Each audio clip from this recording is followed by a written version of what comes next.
വക്രതുണ്ടമഹാകായ കോടിസൂര്യസമപ്രഭാ നിർവിഘ്നം കുരു മേ ദേവ സർവകാര്യേഷു സർവദാ.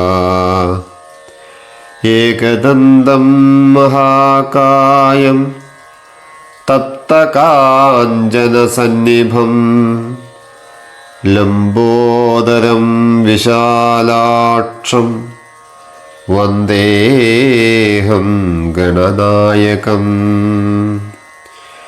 ചിത്രരത്നവിചിത്രാംഗം ചിത്രമാലാവിഭൂഷിതം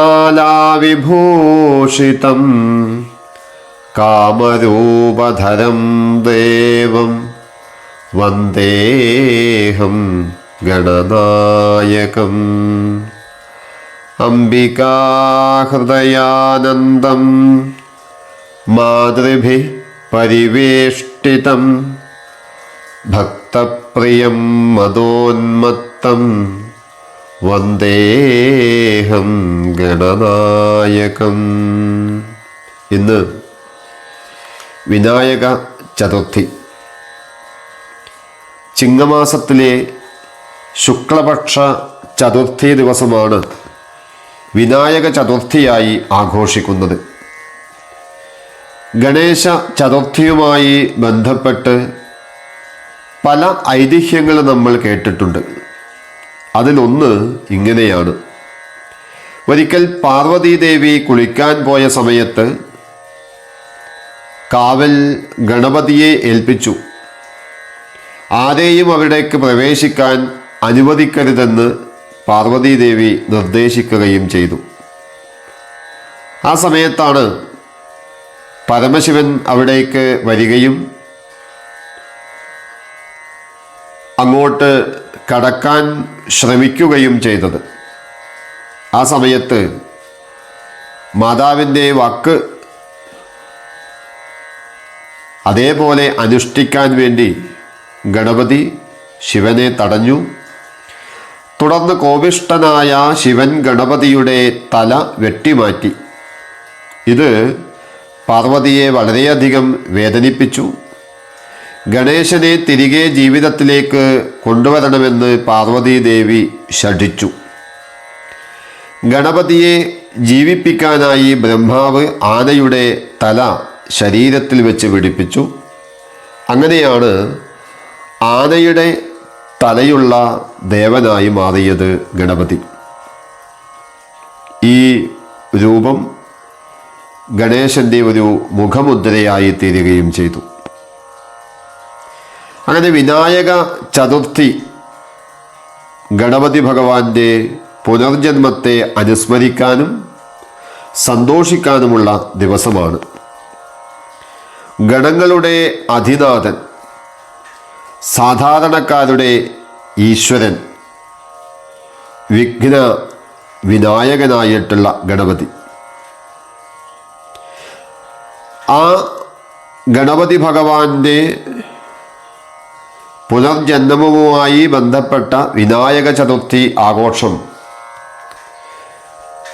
ഗണേശോത്സവം എന്ന പേരിലേക്ക് വളരെ പ്രശസ്തമായി വിപുലമായി ആചരിക്കുന്ന ഒരു കാലഘട്ടത്തിലൂടെയാണ് നമ്മൾ കടന്നു പോകുന്നത്.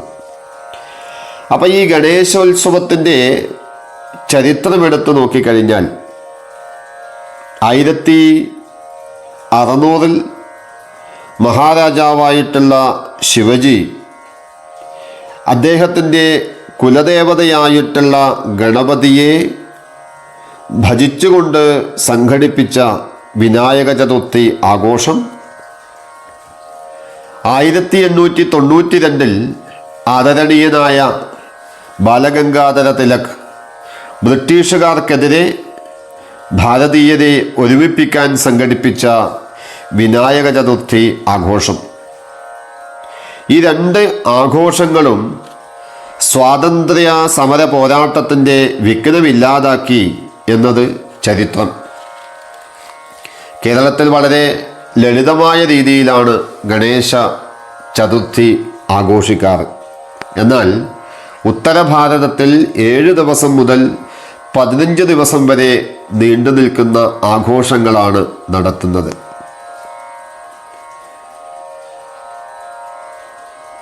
വിനായക ചതുർത്ഥി ദിവസം ചന്ദ്രനെ കാണുന്നത് ദോഷമാണ് എന്ന് പറഞ്ഞ് സാധാരണ ജനങ്ങൾ അന്നത്തെ ദിവസം സന്ധ്യയായാൽ പുറത്തേക്ക് ഇറങ്ങാനോ ചന്ദ്രനെ കാണാനോ മെനക്കെടാറില്ല. കാരണം അന്നേ ദിവസം ചന്ദ്രനെ കാണുന്നവർക്ക് ദോഷങ്ങളുണ്ടാകും എന്ന് ഒരു കഥ കേട്ടിട്ടുണ്ട്. അപ്പം അതിന് കാരണമായിട്ട് പറയുന്നത്, ഒന്ന്, ഇത്രയും വലിയ ശരീരമുള്ളതായ ഗണേശൻ എലിയുടെ പുറത്ത് സഞ്ചരിക്കുന്നത് കണ്ട സമയത്ത് ചന്ദ്രൻ ഗണേശനെ കളിയാക്കിയെന്നും, വേറൊരു കഥ പറയുന്നത്, ഒരുപാട് മോദകം കഴിച്ച് ഓടിക്കൊണ്ടിരിക്കുന്ന സമയത്ത് ഗണേശൻ ഒരു കല്ലിൽ തട്ടി താഴത്തേക്ക് വീണു എന്നും, അങ്ങനെ മുകളിലേക്ക് നോക്കുമ്പോൾ ചന്ദ്രൻ അവിടെ നിന്ന് കളിയാക്കി ചിരിക്കുന്നതായിട്ട് ഗണേശന് തോന്നി. അങ്ങനെ അന്നത്തെ ദിവസം ചന്ദ്രനെ കാണുന്നവർക്ക് ദുരിതങ്ങൾ ഉണ്ടാവട്ടെ എന്ന് ശപിച്ചു. ഇങ്ങനെ ധാരാളം കഥകൾ വിനായക ചതുർത്ഥിയുമായി ബന്ധപ്പെട്ടുകൊണ്ട് പറയുന്നുണ്ട്. ഈ ഒരു ദേവതാ സങ്കല്പം വളരെ പ്രത്യേകതകളുള്ള ഒന്നാണ്. നോക്കിയാൽ നമുക്കറിയാം, തലക്ക് ചേരാത്തതായ ഉടൽ, ഉടലിന് ചേരാത്ത വയർ, ഇതിനൊന്നും ചേരാത്തതായ വാഹനം. ഇങ്ങനെയൊക്കെ ആണെങ്കിലും വിദ്യയുടെ ദേവനാണ് ഗണപതി. വേദവ്യാസൻ മഹാഭാരതം എഴുതാൻ നിയോഗിച്ചത് ഗണപതിയെയാണ്.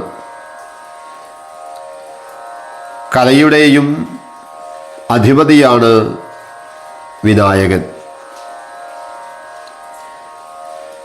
ഭാരതത്തിൽ മാത്രമല്ല, മറ്റ് രാജ്യങ്ങളിലും വിനായക ചതുർത്ഥി ആഘോഷിക്കുന്നു.